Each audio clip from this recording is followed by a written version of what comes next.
वेदन कर रहा था।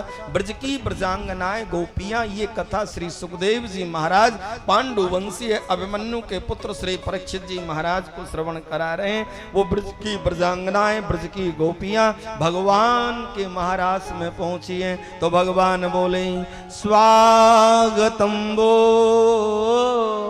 महाभागो। जब सारी गोपियां पहुंच गईं और उनकी अवस्था आपको पता है, ये प्रसंग जरा ध्यान से सुनिएगा।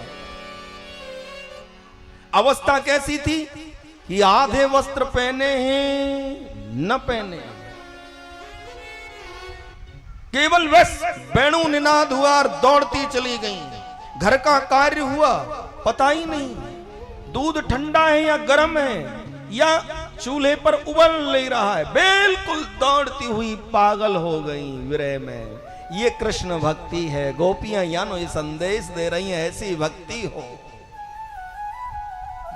सब भगवान के महाराज में पहुंची और वो रात्रि का समय, चंद्रमा रुक गया। वृंदावन के वन में भगवान ने वेणु निनाद किया। तो जब गोपियां पहुंची तो क्या बोले, स्वागतम वो महाभागो प्रियम किम करवाणि।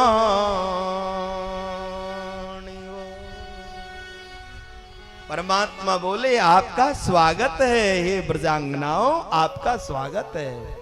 परमात्मा ने स्वागत किया। उसके बाद बोले लेकिन तुम इतनी रात्रि में, भगवान का व्यंग सुनिया, इतनी रात्रि में अपने पतियों को छोड़ करके और अपने बच्चों को छोड़ करके इस वृंदावन के वन में क्यों आई?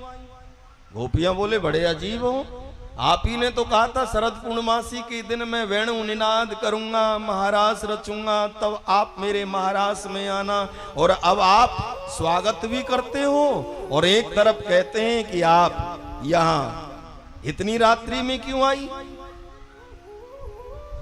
कुछ पता नहीं लगा। नहीं, परमात्मा ने कहा कि मैं ये पूछ रहा हूं, एक पतिव्रता नारी का धर्म है कि वो अपने पति की सेवा में रहे और रात्रि में आप यहां आई हो।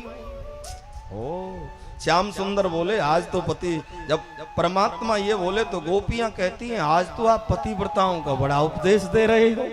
है?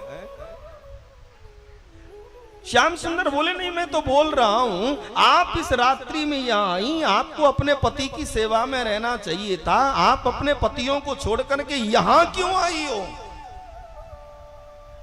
गोपियां सब सुन रही हैं। एक गोपी कहती है, एक तरफ कहते हैं स्वागतम वो महाभागो, आपका स्वागत है, दूसरी तरफ कहते हैं क्यों आई हो, और एक गोपी बोली आप ही कहते हैं कि मैं शरद पूर्णमासी की रात्रि को वेणु निनाद करूंगा, तब तुम वहां आना पता नहीं चला। लेकिन उनमें एक गोपी बड़ी चतुर थी।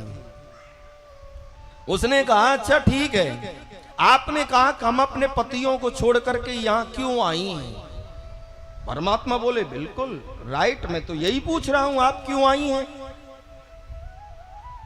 तो एक गोपी कहती अच्छा हम आपकी बात मान लेते हैं। अच्छा ये बताओ, किसी का पति परदेश चला जाए तो उस पतिव्रता नारी को क्या करना चाहिए? गोपी ने किया भगवान से। भगवान बोले जब उसका पति परदेश चला जाए तो नारी, उस पतिव्रता नारी को अपना पति का फोटो रख लेना चाहिए।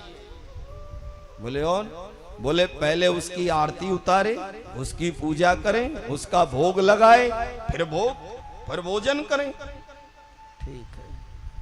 गोपियां बोली मतलब फोटो की पूजा करती रहे। बोले और क्या, यदि पति परदेश चला गया है, पति है नहीं, तो फोटो सामने रख करके उस चित्रपट के पति के दर्शन करती रहे, उसी से प्रेम करे, उसका भोग लगाए, उसकी आरती करे। बोले ठीक है। तो गोपी कहती है कि मान लो कोई अपने पति का फोटो रख करके आरती करे, पूजा करे और उसी समय ओरिजिनल पति परदेश से वापस आ जाए तो फिर क्या करे? मतलब वो ओरिजिनल लौट करके वापस आ जाए तो वो ब्रज की ब्रजांगनाएं जब पूछने लगी, भगवान बोले अजीब है, अरे फिर क्या जरूरत है, फिर फोटो को एक तरफ हटाओ और ओरिजिनल जब आ गया तो उसको हृदय से लगाओ, उसका सम्मान करो, उसका आदर करो, उससे प्रेम करो। तो गोपियों ने कहा बस प्रभु फिर फैसला हो ही गया, आप ही ने कर दिया, अच्छा कर दिया। ये संसार के जितने पति मिले ना, ये चेहरे पर चेहरा लगाए फोटो रूपी पति मिले हैं, वास्तविकता के पति तो आप जगत पति आज मिले हो। इसलिए हम फोटो रूपी पतियों का त्याग करके और जगत पति के पास आ गई है। बोलो भक्त वत्सल भगवान की।